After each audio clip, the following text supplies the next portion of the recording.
Hello, it's Erica with Craftinated, and today I just want to show you how I did my pen pal tracker. On the cover, I did decide to customize it. I used my Archer and Olive paint pen to make like a splotch, and then I used my Cricut to cut out HTV to put on the front. HTV is heat transfer vinyl, so it just goes on like a big iron-on. So that's totally optional, and it's just something I really wanted to do because I had never tried it before. And I thought it would be so fun to have it be my little black book of pen pals, since I'm using the pocket size and I'm using the blackout.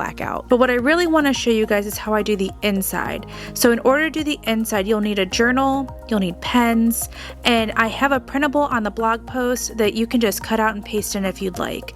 So I'm using the brand new gel pens from Archer and Olive. They were in the neon box and they are fabulous on blackout. So first thing I'm going to do is just kind of map out my page and do a little bit of decorating with these dashes. So it's just going to delineate the area in which I put the information about my pen pal. So I did about like 1/3 down the page and then in half and then 3 extra boxes. The next thing I'm going to do is I'm going to write my pen pal's name in the top.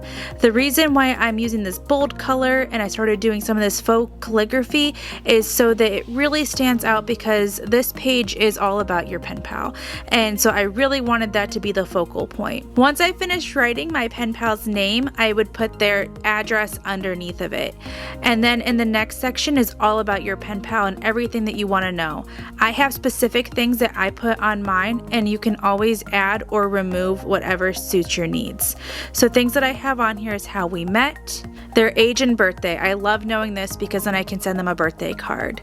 Their preferred pronouns, their favorite color, because I like to include things that I know they'll like, their occupation, their hobbies, their planner or journal and which one they're in now, and their social media handles. I then put down just some dots underneath the questions to put my answers about my pen pal. On the second side of the page, I have likes, dislikes, and general notes about my pen pal.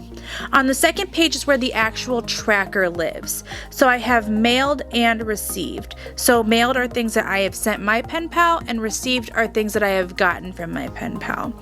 And the main thing that I track on this page is when the items were sent on, and topics and goodies, and then also received on and topics and goodies. I think it's great to track the topics so that way you can maybe make notes on standout items and refer back to them later.